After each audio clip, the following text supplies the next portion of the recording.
But what are some ways that, say, a general community member or a teacher or a private business owner is listening to this conversation and they want to get involved? They want to help in this particular arena of mental health awareness. What are some ways that you would encourage them that they could help get involved, whether it be on an individual level or maybe in a little bit more of a community more broadly at that level? Can you all maybe share some insights and encouragement for some of those that are listening? I think on a very basic level, I think that everyone could pay a little bit more attention to teenagers and also do some of what we've talked about is actually engage with them, ask them how they are, get to know them. They I know that in our community there are some people that are probably a little bit fearful of the teenagers of today because of their level of knowledge, access to information and news technology. They may feel like they can't relate to them at all, but at a very basic level, I feel like we all need to come together as a community and just acknowledge and engage with our teenagers better. That's great. I would offer that one of the best mental health advocates I know is a gentleman who works in commercial real estate. And he and his wife sadly lost their son to suicide. And they have made it a mission to communicate and to ask how people are doing. And this gentleman, he talks to the server at the restaurant. He talks to the neighbor. And if somebody brings up, he's just asking, how are you doing? Mm-hmm. And if somebody brings up something of concern, he does his little plug for, hey, get help, call people. He'll call me up and say, Mike, I sent someone your way again. They have some questions. And he's not shy about it. And I think it's fantastic because if you take that mindset and attitude and kind of ripple it throughout the community, we're connecting a lot more people to help when they need it. Mm-hmm. Yeah. To echo Mike, I would say, yeah, lean into the uncomfortable, lean outside of your comfort zone into the lives of these youth, of whether it's in the school system or whether they're, a friend of yours child. Lean in to try to just understand where they're coming from. Our programs really believe a lot in mentorship.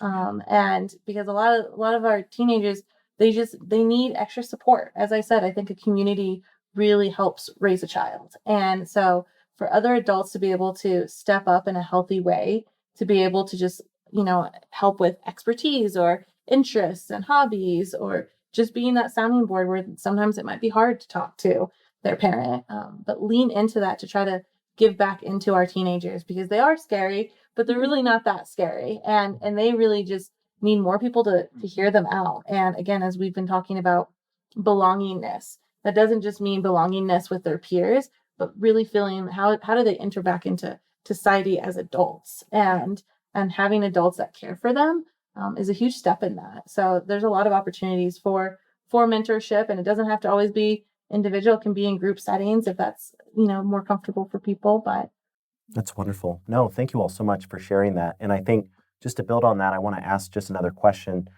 You might already have echoed a lot of this already, but we've talked a lot about some of that response and that reaction to, how do we address some of these challenges with teen mental health?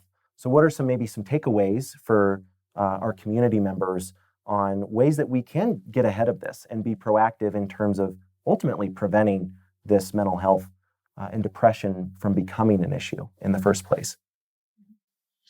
I'd like to start by talking about something we haven't mentioned yet, and that's money. Mm-hmm. And I'm talking about that on different levels, right? On a government level, right? What do we value? What are our priorities? Where do we direct funds? Mm-hmm. From an individual standpoint, right? There are ways that people can get involved with, like mentoring or coaching or tutoring or doing things like that. Or it can be somebody working on his car in the front yard and asking the teen boy next door to come help him wrench a little bit, right? And also, if people don't really know how to help or what to do, but they want to provide resources.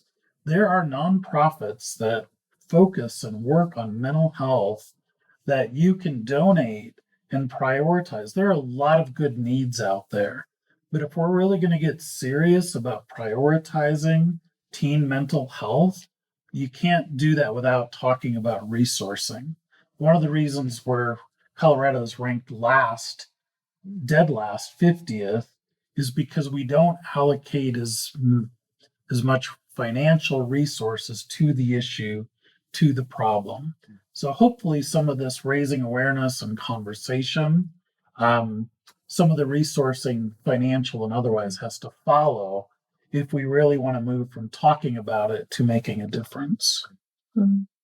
I think that's a great point. I think that also with that money component, really looking at prevention services. And I think a lot of times we do wait till it's too long, until, the behaviors have escalated and the mental health is really severe and we're needing that crisis support line.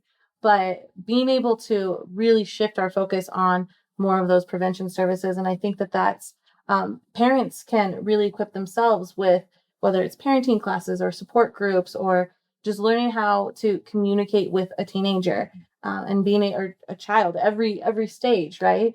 I think really leaning into equip our children with the coping skills that they need prior to it escalating to where we need more services. And so I think working on oneself as a parent is really vital to help the family, as well as equipping their child from an early stage with the skills that they're going to need to be able to encounter life's challenges. Because as we said, it's stressful to be a teenager. Life is hard.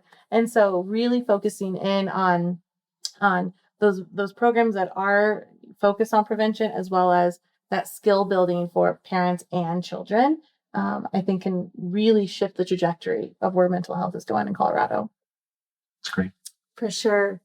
One of the things in our community that we talk about a lot is keeping the end in mind when you're looking at a kid and a teenager. And a lot of parents are focusing on all of the stresses and the issues that are happening right now in front of them. But to be focusing on, what kind of adult am I raising? And what do I want this person to look like and exhibit, and the characteristics that you want your kid, your teenager to have?